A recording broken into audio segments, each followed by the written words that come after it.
할렐루야, 성경 통독 266일째입니다. 오늘은 고린도후서 1장에서 4장까지 살펴보도록 하겠습니다. 고린도후서는 사도 바울이 고린도 교회에 보낸 두 번째 편지가 되겠습니다. 그런데 내용을 살펴보면 그전에도 사도 바울이 고린도 교회에 편지를 보낸 적이 있구나 하는 것을 알 수 있죠. 그래서 아마 이것은 세 번째 편지 아니면 또는 네 번째 편지가 될지 모르겠습니다. 그런데 중간에 사라진 것들은 성경이 될 수 없으니 우리는 고린도전서에 이어서 고린도후서 이렇게 부르고 있는 것입니다. 고린도후서는 고린도전서를 읽고 난 후에 그들의 교회의 그런 그 반응을 디도가 전해줍니다.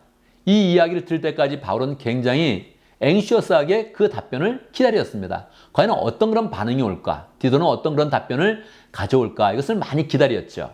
결국 이제 디도를 막 기다리다가 마게도니아에서 이제 만나게 됩니다. 만나서 이야기를 들어보니 사도 바울의 그런 편지 고린도 전서를 받고 나서 그 고린도 교회가 회개하였다는 것입니다. 그리고 바울에 대해서 사모하는 그런 마음을 가졌다는 것이죠. 바울의 마음을 굉장히 기쁘게 했죠. 그런데 일부는 아직 듣지 않는다는 것입니다. 아직 거짓 교사들이 있다는 것입니다. 거짓 교사들은 무엇을 하겠습니까? 거짓 교리를 퍼뜨리는 거죠. 거짓 교리를 퍼뜨릴 때 사도 바울이 전한 그 복음을 무너뜨리는 것입니다. 그러니까 이 전체적인 그런 그 대다수는 사도 바울을 잘 존경하고 그 복음으로 다시 돌아오고 다시 회개하는 그런 마음을 가졌는데 아직 일부는 있다. 이 사실을 사도 바울이 안 것입니다. 그러니 마음에 불편함이 계속 있는 것이죠. 그래서 이어서 바로 고린도후서를 쓰고 있는 것입니다. 쓴 장소 에베소고요. 쓴 기록도 고린도전서와 크게 차이를 내지 않고 아마 1년 안에 썼을 것이다. 그래서 55년에서 57년 시대가 고린도전서와 비슷합니다. 1장의 내용을 보면 사도 바울이 인사를 하고 나서 보통은 서신서를 쓸 때 감사의 그런 내용을 담습니다. 그런데 지금 마음 가운데 이 거짓 교사들이 가르치는 그런 내용이 신경 쓰이는 것입니다. 그래서 감사를 하기보다는 찬양을 합니다. 3절에 보면 하나님을 찬양하는 그런 그 내용을 하고 있습니다. 어떤 내용을 찬양할까요? 온갖 위로를 주시는 하나님께 찬양합니다 하면서 4절 환난 가운데 위로를 또 주신다 그렇게 이야기하고 있습니다.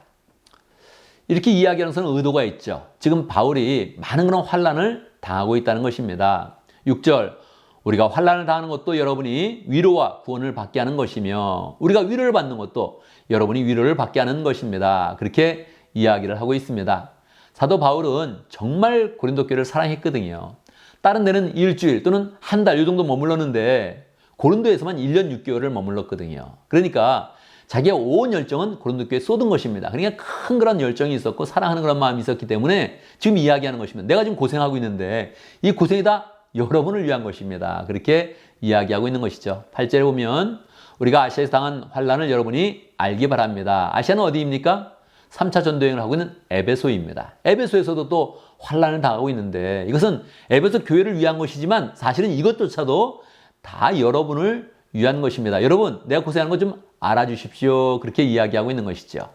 우리가 힘겹게 너무 짓눌려서 마침내는 살 소망이 지금 없어질 지경입니다. 그렇게 이야기하고 있습니다. 그러니까 여러분, 우리의 그런 환난을 알아주시고 내가 여러분을 위해서 고생한 거 알아주시고 14절 여러분이 우리의 자랑거리듯이 우리가 여러분의 자랑거리가 되기를 원합니다. 그렇게 이야기를 하고 있습니다.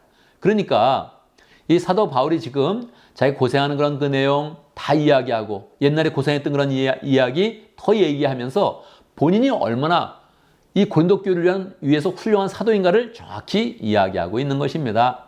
2절 보면 정확히 이야기하죠. 4절 나는 몹시 괴로워하는 그런 마음으로 많은 눈물을 흘리면서 여러분에게 편지를 썼습니다. 이걸 눈물의 편지라고 이야기합니다. 그러니까 고린도전서와 고린도후서 사이에 한 번 더 눈물을 흘리면서 사도 바울은 고린도 교회에 편지를 보냈던 것입니다.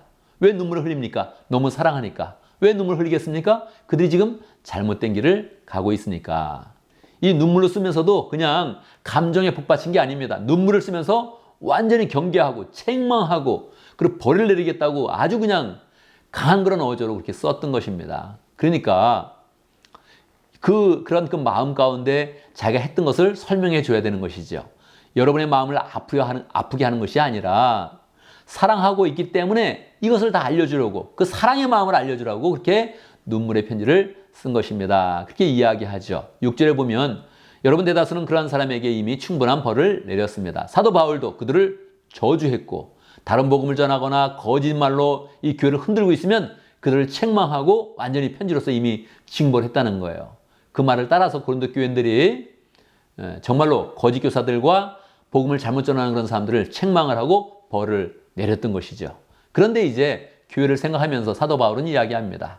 이제 벌도 내리고 했으니 7절 그는 여러분은 도리어 그를 용서하고 위로하십시오. 다 주 안에서 하나가 되십시오. 그렇게 하면서 자기의 그런 격한 마음을 그리스도의 그런 사랑으로 더 이제 따뜻하게 권면을 하고 있는 것입니다.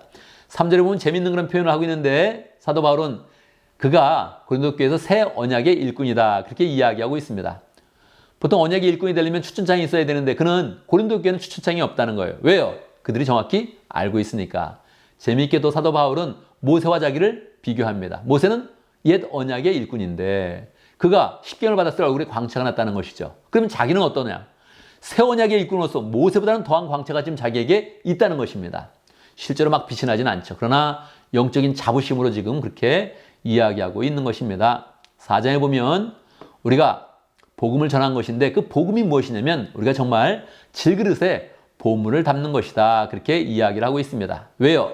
5절 보면 우리는 우리 자신을 전하는 것이 아니라 예수 그리스도를 주님으로 선포합니다. 그렇게 이야기하고 있는 거죠. 그 예수 그리스도가 우리가 복음을 딱 받을 때 우리 안에 이제 복음을 가진 것인데 그것이 꼭 질그릇에 보물을 가진 것과 같다. 그렇게 이야기를 하고 있습니다.